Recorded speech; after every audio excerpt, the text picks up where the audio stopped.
As the second part of the 2008 F1 season gets underway, Panasonic Toyota Racing is heading for the European Grand Prix at the brand new Valencia street circuit. The team has conducted several track inspections, starting back in January, when construction work at the new facility was still in full swing.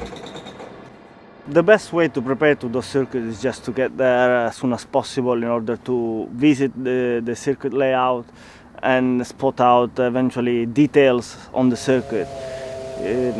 It's very difficult to prepare in any other way because obviously the best thing is to drive on it. 6 months later, and Valencia is now ready to welcome Formula One for the first time. The circuit has a number of unique features. No other F1 track is so close to a popular beach. And there's a newly built bridge that carries the circuit across the entrance to the harbour, but also swings open to allow access for shipping. Valencia is a mix because you've got a complete new approach. I think it's a new street circuit. It's in the middle of the city basically, but the nice part about it is it's in a harbour. So therefore you have a lot of possibilities there for entertaining guests. You know, it's always a nice idea when you've got boats and F1 cars mixed. I think Monaco gives us that kind of a magic feeling once a year. So it's nice to see somewhere like Valencia coming in. So an attractive new venue. But for Panasonic Toyota Racing, the key focus is on the track and its infrastructure. Valencia's unusual features start in the pit lane, where the garages are housed inside the old Port Tinglados, or warehouses. The circuit itself is long, stretching to almost 5.5 kilometers, with lap times expected to be around 1 minute 37 seconds. The start-finish line is part of a busy public road. This is the widest part of a wide circuit, up to 15 meters between the crash fences at this point. The track follows a long, fast right-hand curve before the 90-degree turn at Grua Cabrier takes it along the dockside. Exiting from here, it picks up speed again through the Malvarosa section until it reaches a hairpin before the bridge.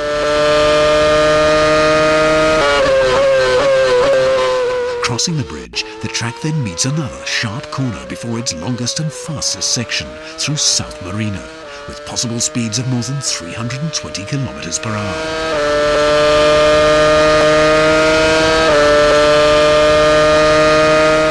There's a slow complex past the fish market area, ending with the highest G-force corner of the circuit, before picking up speed again through the long, gently curving Nazareth section.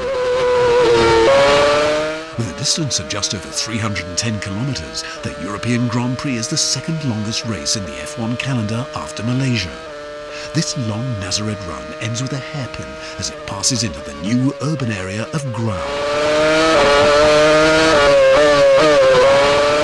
The track then snakes its way through the Las Moreras neighborhood with a series of left and right-handers until it finally arrives again at the start-finish straight.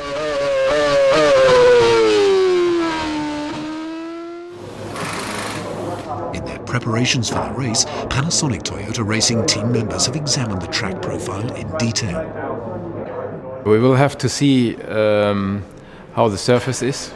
Usually on a road course you are faced with some bumpy areas which may lie in braking areas or in the corners.